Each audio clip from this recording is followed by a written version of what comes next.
My wife praised her ex as a real man in front of everyone. So I decided to show her what a real man really does. I'm 34. It was one of those easy summer evenings in Denver.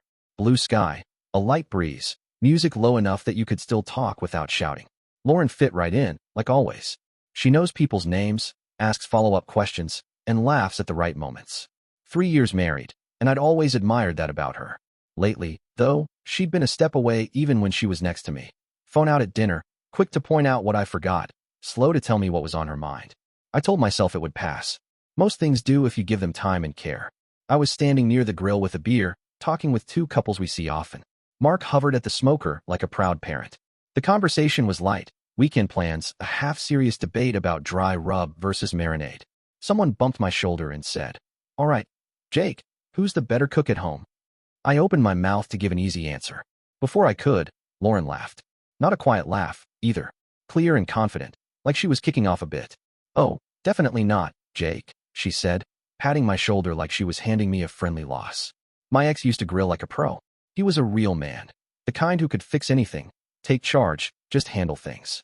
The words landed with a dull weight. The music kept playing, but the air thinned. Someone took a long sip.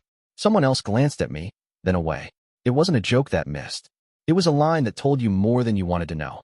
I smiled because that's what you do when you're trying not to make a scene. I lifted my drink and nodded, like I agreed or didn't mind. Then I moved the talk to football, to anything else, because I wasn't going to stand there and argue about my worth next to a tray of ribs. Inside, something gave way. Not a big dramatic break, more like a knot pulling tight. It wasn't the comparison itself. People compare, it happens. It was the ease of it. The way real man rolled out of her mouth like a verdict I'd already lost. Like I was the runner-up in my own life. She didn't notice. She kept chatting. Everyone else noticed. You can always feel it when a room shifts around you, when the laughter comes back, but sits a little lower. I helped Mark carry out a platter. I asked someone about their new place. I watched Lauren across the yard, lit by those cafe bulbs, telling a story with her hands, everyone leaning in. I used to love that sight. Tonight, it felt like a scene I was no longer cast in. When it was time to leave, we said our goodbyes. Mark slapped my back. "Next time, you're manning the grill," he joked. I joked back, because that's what you do. The walk to the car felt longer than the yard. I opened her door. She checked her phone, then tucked it into her bag. We drove in a quiet that didn't need to be explained. Streetlights slid across the dashboard. Her reflection in the window looked calm. Halfway home, she asked, "You okay?" "Yeah," I said. "I'm fine." It was the easiest answer. It was also not true. She didn't push. Maybe she thought I was tired. Maybe she chose not to see it. Either way, the rest of the drive passed in small sounds. The turn signal, the tires, her thumb tapping at the screen once we hit a red light. Back at home, she went upstairs to wash her face. I sat in the living room with the lights low and listened to the house. I thought about our 3 years. About the 1,000 ordinary moments that are supposed to add up to trust. I tried to give her the benefit of the doubt. I tried to blame a bad joke, a bad mood, anything simple. But I kept hearing those two words. Real man. The conversation at Mark's that night kept replaying in my head. Everyone had moved on, laughter returning bit by bit. But for me, everything after that moment was background noise. I heard her voice more clearly than the music, louder than the chatter. He was a real man. It wasn't anger that sat in my chest on the ride home. It was something heavier, quieter, like a door I didn't know was there had suddenly closed. Lauren scrolled through her phone the whole way, showing no sign that she noticed what she'd done. Maybe she didn't. Or maybe she didn't think it mattered. The streets were calm, the city lights soft through the windshield. I kept both hands on the wheel, eyes fixed ahead. Halfway home, she looked up and asked, "You okay?" "Yeah," I said. Simple. Controlled. She nodded once and went back to her screen. That was all. It's strange how silence can make everything louder. The longer it lasted, the more I felt the gap between us stretch. Back home, she changed into pajamas, brushed her teeth, and climbed into bed. Routine. Like any other night. I stayed downstairs. The house was dark except for the lamp near the couch. I sat there a while, no TV, no music, just letting my mind drift back over the night. Every word, every laugh that followed, every glance from our friends when she said it. I wasn't replaying it to punish myself. I was trying to understand it. Lauren had always been playful, quick with a joke. But this wasn't teasing. It was a statement. And behind it, a truth she might not have said out loud. That somewhere deep down, she'd measured me against someone else and found me lacking. I wasn't jealous of her ex. I didn't want his place or his past. But I couldn't ignore what her words revealed. She didn't see me as the man she wanted, or maybe the man she once thought I could be. I sat there, still, the clock ticking faintly from the kitchen. And for the first time in our marriage, I looked at us from the outside. How we'd stopped sharing small things. None of it happened overnight. It never does. Respect doesn't vanish in one blow. It fades slowly, piece by piece. And maybe I'd helped it fade by letting too much slide. By thinking that patience would fix what only boundaries could. That night, I didn't shout. I didn't storm upstairs or start an argument. I didn't even text a friend to vent. I just decided something had to change. Not her words. Not even her opinion. What needed to change was me. The way I showed up. The way I allowed things. I'd spent too much time trying to be the version of myself I thought she wanted. The accommodating one. The one who filled every silence, fixed every mood, carried the weight quietly. But that night, I saw it clearly. Love built on constant approval isn't love. It's performance. And I was tired of performing. So I stopped. I didn't announce it. I didn't draw a line in some dramatic speech. I just let the old habits fall quiet. No more trying to win back what shouldn't have been lost. No more eager nods when I wanted to speak my truth. From that night forward, I promised myself one thing. I would stop trying to be the man someone wanted me to be and start figuring out who I actually was.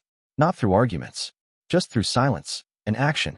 The next morning, I woke up early, earlier than usual. The sun was barely up, a soft light spilling through the blinds. The house was still quiet. Lauren was asleep upstairs. I made coffee and sat out on the porch, the mug warm in my hands. For years, I'd believed patience was love, that if I waited long enough, things would come back around. But now I saw the truth. Patience without boundaries isn't kindness. It's permission, and I'd been handing out permission without realizing it. That moment at the barbecue wasn't just a careless comment. It was a mirror. It showed me exactly what had been happening, how she'd grown comfortable saying things that chipped away at me, knowing I'd just smile and move on. Not anymore. Lauren came downstairs around 8, phone in hand, laughing at something on her screen. She poured herself coffee and said, "Morning," like any other day. "Morning," I replied. No tension, just calm. She noticed the tone. I could see it in the small glance she gave me, but she didn't ask. She scrolled, sipped her drink, and went about her morning. That's how the next few days went. Simple, but different. I didn't try to fill the silence with small talk. I didn't ask about her mood or reach for affection she wasn't offering. I let the air be still. And in that space, I started paying attention, really paying attention, to her tone when she spoke about people, and to the things that made her light up.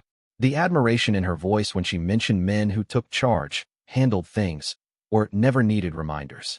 And the more I listened, the more I realized something painful. She didn't want a partner. She wanted a role, a picture she'd built in her head, someone to play the part. That night, sitting alone in the living room again, I made a decision. If she wanted to see what a real man looked like, she would. Not in speeches or apologies. In actions. In choices. And that choice began with me. Over the next week, I shifted quietly. No declarations, just change. I started taking care of things I'd put off, not to prove anything, but because they needed doing. Fixed the loose shelf in the garage. Repaired the fence post she'd mentioned months ago. Finally got around to tuning up the old car. She said I'd never get running again. I didn't make a show of it. I just handled it. I called a few friends I hadn't seen in a while, grabbed lunch, and caught up. Signed up for the gym again. Took long walks after work instead of scrolling through my phone beside her on the couch.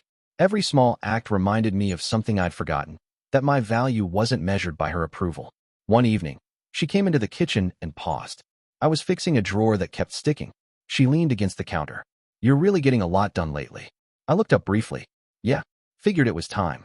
She smiled, a little uncertain. "You seem different. Maybe I should have been different a long time ago."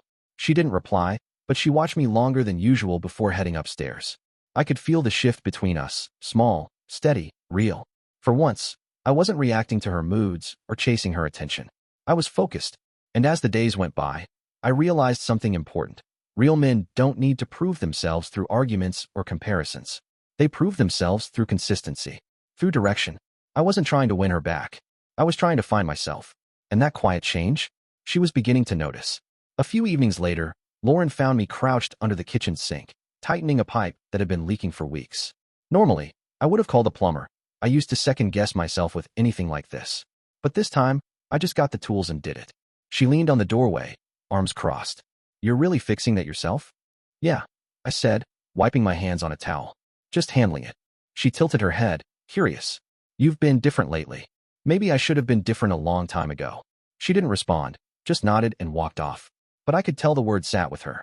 Maybe because it wasn't defensive, or sharp, or said to win a point. It was just the truth. For the first time in a long time, I wasn't chasing her approval. I was just leading myself, doing what needed to be done, not for her. A week later, she suggested having a few friends over for dinner, something small, casual. Maybe an attempt to reconnect, maybe a habit.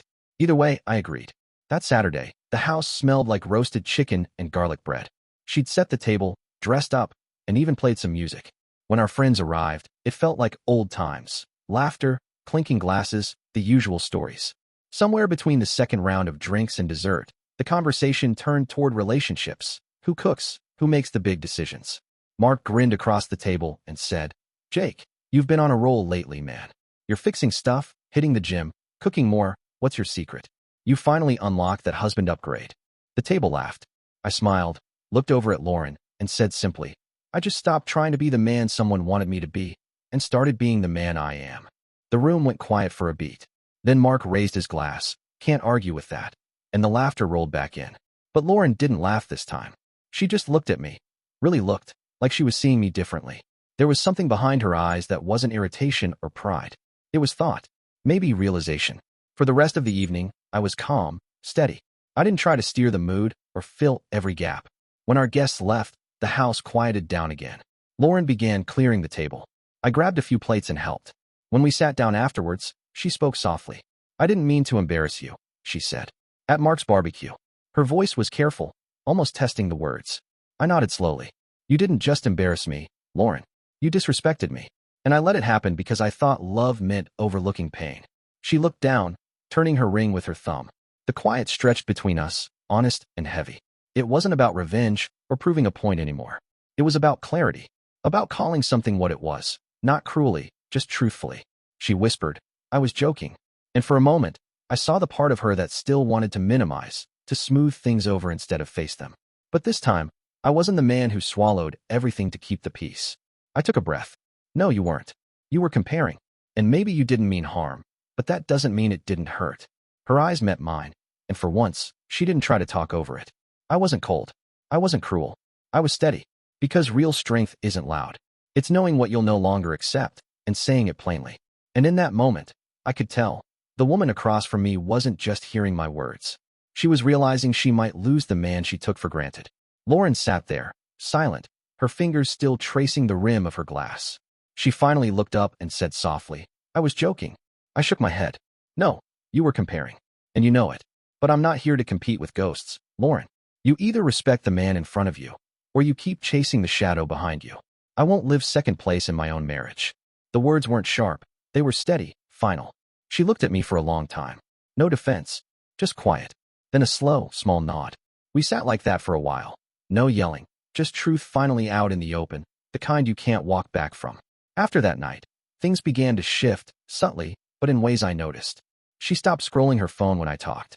She asked about my day and waited for the answer. She stopped bringing up old stories about her ex or what he used to do. But I didn't rush to reward it. This wasn't about making her feel better. It was about rebuilding something that needed real work. I wasn't angry anymore, just aware. And awareness changes everything. Once you see the cracks, you stop pretending they're shadows.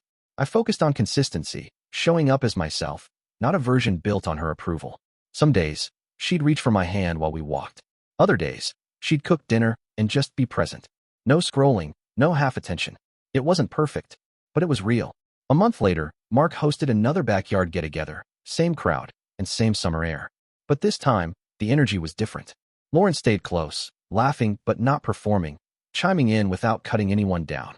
At one point, Mark called out from the grill, "Jake, you're up, man. Time to prove your skills." Everyone laughed. I grabbed the tongs and said with a grin, "Guess it's time to show what a real man can do." This time, the laughter came easily. Even Lauren smiled. A real smile, not the polite kind. There was color in her cheeks, and a little humility in her eyes. She didn't add anything. No comparisons. No teasing. She just stood beside me, handing me a plate, laughing with the group, quietly supportive. Later, on the drive home, the windows down, she reached across and rested her hand on mine. "I'm sorry," she said quietly. "I didn't realize how much that night hurt you. But I see you now." I nodded. That's all I ever wanted. No long speech. No dramatic kiss. Just honesty, the kind that rebuilds trust one word at a time. When we pulled into the driveway, I looked over at her. For the first time in months, she wasn't scrolling or distracted. She was looking at me, really present. And I realized something. She hadn't just started respecting me again. I had started respecting myself.